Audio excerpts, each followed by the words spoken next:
venez de passer près d'un an alors en prison, dans la prison civile alors de Tivi. Dites-nous, c'est dans quel cadre, dans quelles circonstances alors cela s'est passé? Oui, bon, vous savez, tout est masqué, mais j'ai démasqué cela.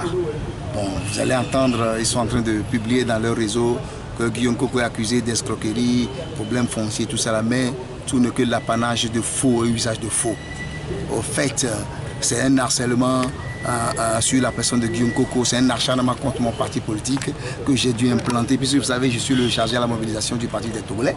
Je l'ai implanté dans tous les cantons du Togo, ça fait peur aux gens.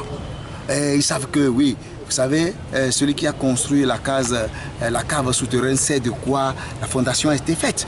Donc ils savent que, étant donné que c'est moi qui ai monté le parti, c'est moi qui ai implanté les structures, si je suis là, ça donne une vivacité aux structures du parti. Donc il faut tout faire. Vous savez, vous voyez déjà l'acharnement sur le président du parti. Ça c'est un.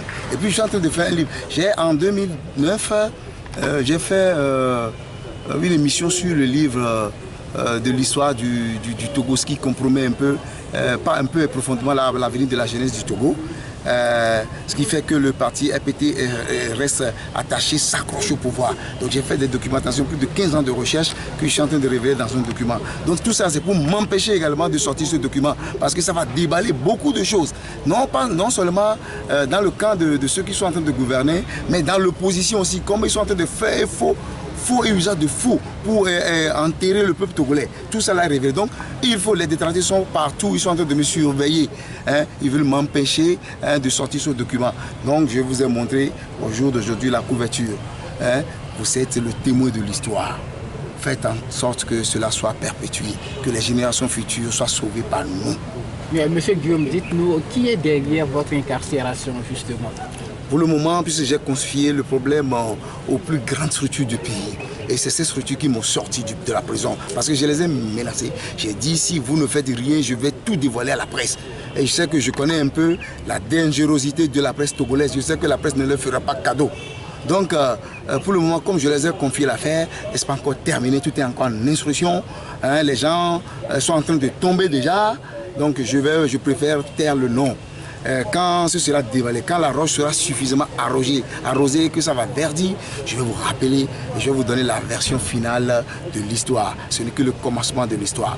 Mais ce que vous devez noter, c'est que dans cette affaire montée par eux, Guillaume Koko a été victime de la torture. J'ai été déshabillé, moi. J'ai fait 7 filles togolaises.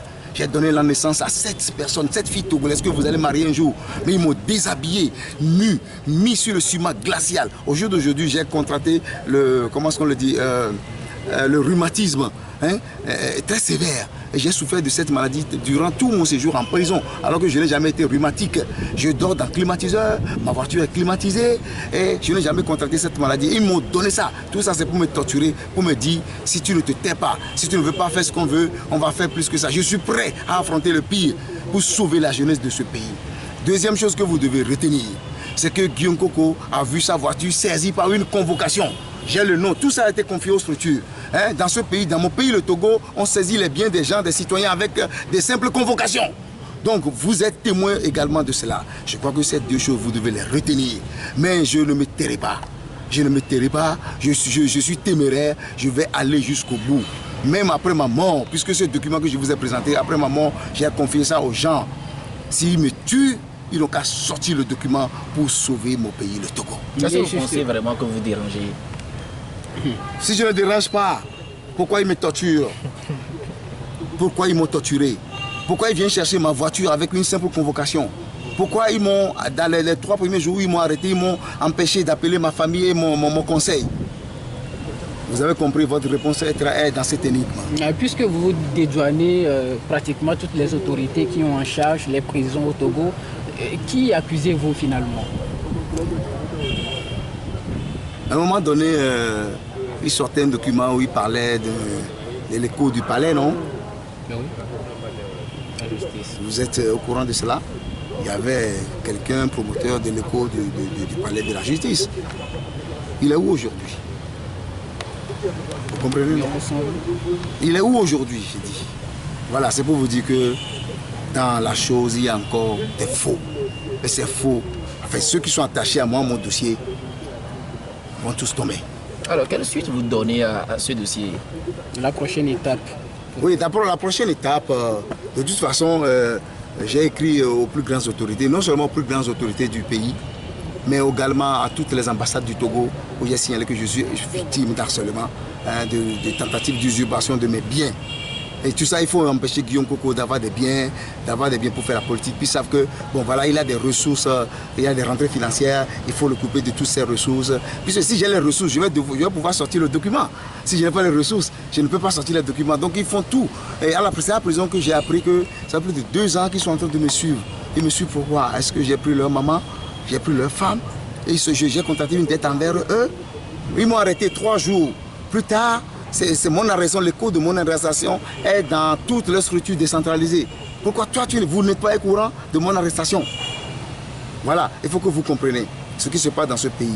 Nous devons nous mobiliser pour dire non à cette injustice, pour dire non à cet acharnement contre Guillaume. Parce qu'au jour d'aujourd'hui, c'est Guillaume Koko qui est acharné. Demain, ce sera vous. Après demain, ce sera les autres. Donc nous devons dire non à cela. Nous devons protéger la liberté de l'expression, nous devons protéger l'état de droit, nous devons protéger notre pays.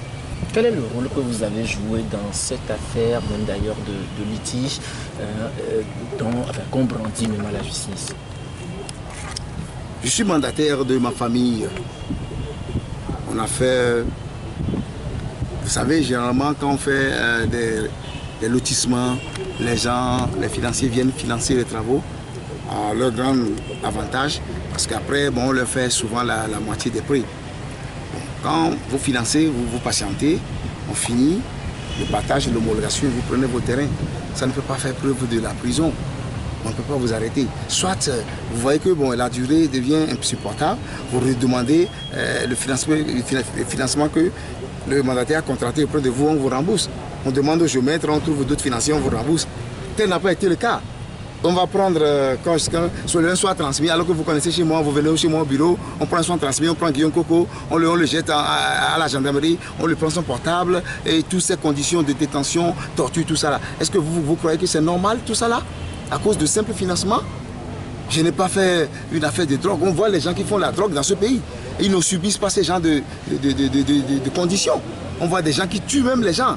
Hein? Donc, vous comprenez tout ça là, que c'est un acharnement contre ma personne. Je le dis aujourd'hui, j'ai confié le problème aux plus grandes autorités de mon pays. Je crois que oui, je leur dois en partie ma libération. Et vous, la deuxième partie est ma libération. Également aux institutions internationales qui se trouvent dans ce pays. J'attends comment ils vont trancher.